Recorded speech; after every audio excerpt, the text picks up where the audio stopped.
Hello, Toros. Today's lesson will be the War of 1812 and James Madison's presidency. Yesterday, we looked at Thomas Jefferson and his presidency and the contributions that he made to United States history. So today, we're looking at James Madison, who was the fourth president of the United States in the War of 1812. So please make sure you have your guided notes because your guided notes are what's going to carry you through the lesson today. And so your guided notes looks a little something like this. Um, you have a Google Docs with the information in it. Mine is printed out and you see it's 2 pages. So you will be filling out this information as we go through the lesson. So some of the vocabulary that you guys need to make sure you pay attention to throughout the lesson is embargo, domestic, administration, blockade, war hawks, and radical. Some of the vocabulary that we will be using throughout the lesson today. All right, so what is an embargo? An embargo is to stop trading with other nations, to stop trading with other nations. Um, at the end of Thomas Jefferson's presidential run, he placed an embargo, which we'll talk about a little bit more in the lesson today. Domestic, something dealing with home. We'll be looking at some domestic issues that was faced during Madison's presidency. So domestic, something dealing with home. Blockade, using Navy ships to prevent trade. Blockade. Warhawk, someone who pushes for war. And radical, an extreme person or an extreme position.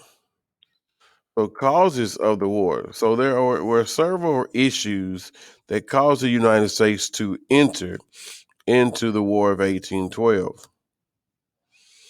So let's look at what happened before the war. Before the War of 1812, there were frustrations building with the United States and with Great Britain. Britain and France were at war. Both Britain and France are attacking the U.S. trade ships to keep them from trading with the other countries. So you see the words that are highlighted yellow and underlined? Those are the words that go into your fill in the blank notes or your guided notes. So you should be filling in those notes as we go through the information. Impressment. The British capture American sailors and force them into the British Navy. So, as they would attack these trade ships from the United States at sea, they would force those sailors onto the British ships and force them to work in the British Navy. And here's an image of what impressment looks like. The British navies would board the American ships, take over the ship, and force them to work for the British Navy. Impressment of sailors into British Navy is another example of what would happen to those American sailors. So the Embargo Act of 1807. The Embargo Act, Jefferson signs into law banning all foreign trade, hoping to hurt Britain and France economically or make them lose money. He wanted to hurt both France and Britain where it would really matter, their pocketbooks, their wallets. And so he wanted us to stop trade with them so that they couldn't make money off the items that we bought from those two countries. But what happened? America's wealth was so based on the trade with these two.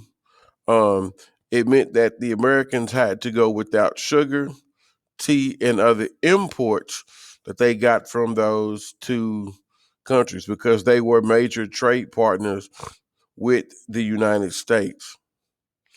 The act failed because American businesses were hurt more than Britain and France because we had no other trade partners at this time. So France and England or Britain were it. And for us to put an embargo on those two countries, it really hurt the American businesses.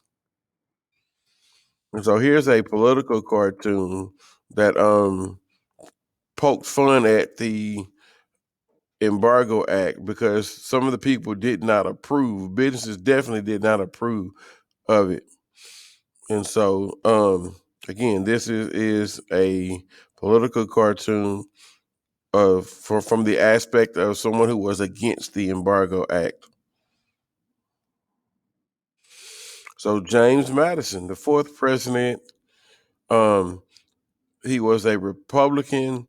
He was also known as the father of the Constitution because of the notes that he took, the detailed notes that he took at the Constitutional Convention.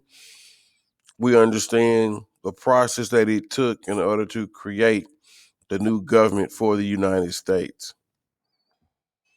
The Non-Intercourse Act of 1809. James Madison becomes president in 1808. The Non-Intercourse Act tries to stop trade with only Britain and France. This act did not work either. American traders were losing money. Britain and France were not hurt that much. Native Americans tried to unite in the western United States. Native Americans tried to unite in the western United States. Native American leaders named Tecumseh tries to unite all the tribes. Warhawks like Henry Clay from the West blamed the British. So because of all the issues that the Americans were having, they blamed the British on the Native Americans grouping together or joining together to unite against a common enemy. Because remember, during the French and Indian War, the British troops also had Native Americans in the area who were fighting on their behalf. So let's go back. Remember, we use that word warhawk. So let's refer back to our vocabulary. What is a warhawk? What is a warhawk? Okay.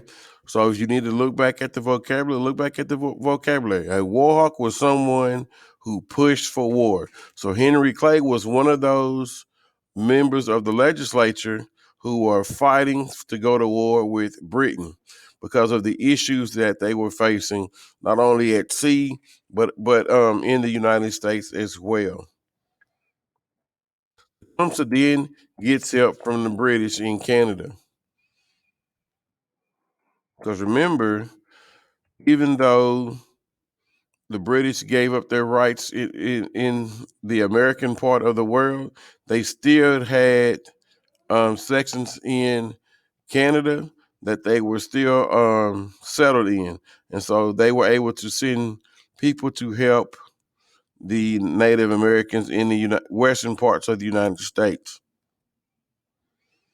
And so here is another cartoon, and this the British are rewarding the Native Americans with guns and ammunition in order for them to kill or scalp the American soldiers.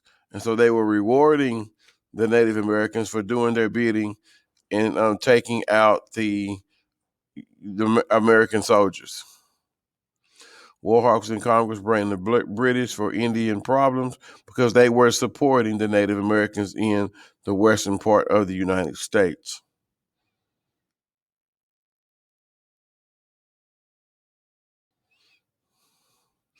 And if you can read the inscription in the picture, it says, bring me the scalp and the king,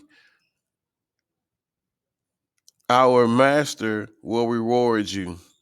And so they were hurting and killing the American soldiers and were being rewarded by the King of England. So the official causes of the War of 1812. The British attacked American trade ships, violation of the American rights at sea, British impressment of sailors at sea, the British encouragement of the Indian attacks in the West. So those were the three reasons or the three causes of the war with Britain, the War of 1812. America declares war on Great Britain. The British set up a naval blockade of the US. There's another way, they blockade. Another one of our vocabulary words. So Newfoundland, Boston, Bermuda, this area in the Atlantic Ocean. As you can see by the map, we see the ships are what Britain set up to block the U.S. from being able to trade. So if you have ships that block the ports in major cities and major areas in which you travel, there's no way for you to get your material that you use for trading from your country to another country. So a blockade is where they stopped those ships from being able to move. It stops you from being able to conduct business as usual.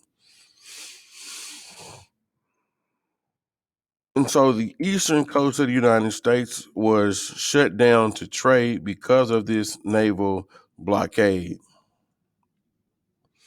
America loses several land battles in the Northeast and West. America's army was relatively small. Remember, Jefferson had reduced the size of the military, and we learned that on yesterday to save money. He limited the size of a lot of things in the United States at that time, especially the military. Poor U.S. leadership at the start of the war. British military was better than the U.S. They were better trained, in which we saw a lot of that in the American Revolution as well. Losing the war. America loses several land battles in the Northeast and West. The British invade Washington, D.C. and burn the White House down. They literally burn down the White House. And so here is an image of the burning of Washington, D.C. and the burning of the White House.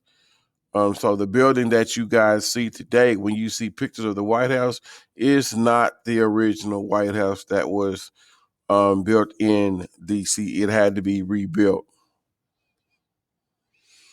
And this is more images of Washington, D.C. on fire and burning.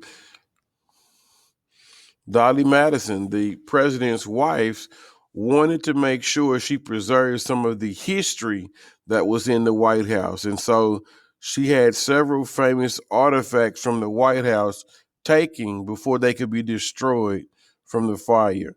And one of those was a portrait of George Washington.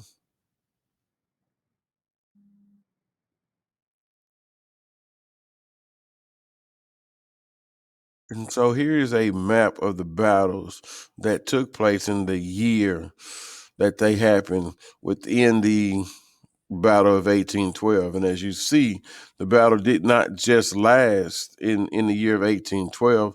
It went on for a few more years after that. But the beginning was in 1812. The American Navy enjoys success. Admiral Oliver Perry defeats the British Navy on Lake Erie. This allowed U.S. troops to drive British back into Canada. The British attacked Fort McHenry in Baltimore. British bombarded the fort all night. Francis Scott Key was held prisoner on a British ship, watching the bombardment. At dawn, he could still see the U.S. flag. He was inspired to write the Star Spangled Banner. So Francis Scott Key was the author of the Star Spangled Banner. He was the author of the Star Spangled Banner. As he watched the bombs fire on Fort McHenry, he wrote the song. This is the flag that he was looking at as he was a prisoner on a British ship as they went through near Fort McHenry.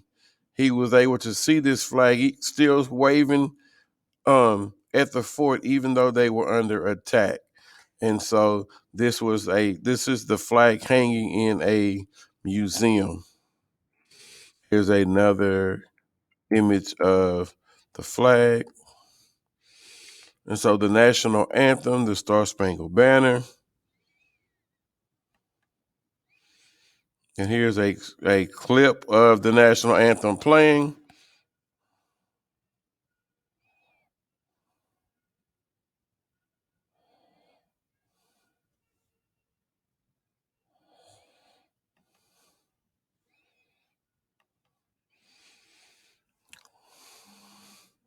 So America wins the War of 1812. The Treaty of Ghent ends the war. No land was lost and no land was exchanged. Trade would resume. So, what were some of the economic effects of the war? Congressman Henry Clay calls for U.S. to create a more self-reliant economy. Self-reliant means that they depend on themselves to make the economy work, rather than depending on other foreign nations. American businesses learned to produce more and increase trade within the nation. So they began to produce more products and began to trade them within the boundaries of the United States. Factory production begins to increase in the U.S. So now we are industrializing and beginning to open factories to mass produce rather than to create one at a time. So after the war, the last battle, the Battle of New Orleans. British troops plan to invade New Orleans. They don't know the war is already over. But B, General Andrew Jackson and the U.S. defeat the British. 2,000 British soldiers are killed. Effect, Andrew Jackson becomes a national hero and extremely popular in the U.S. So he becomes a war hero, and his name is well known throughout the United States. Andrew Jackson defeats the British at Battle of New Orleans. It actually takes place after the war has already ended. So the treaty had already been signed, but word had not gotten to New Orleans, and so they were still ready to fight and protect the city. So Andrew Jackson becomes a war hero during the War of 1812. Andrew Jackson becomes a national hero. It will help him when he runs for president.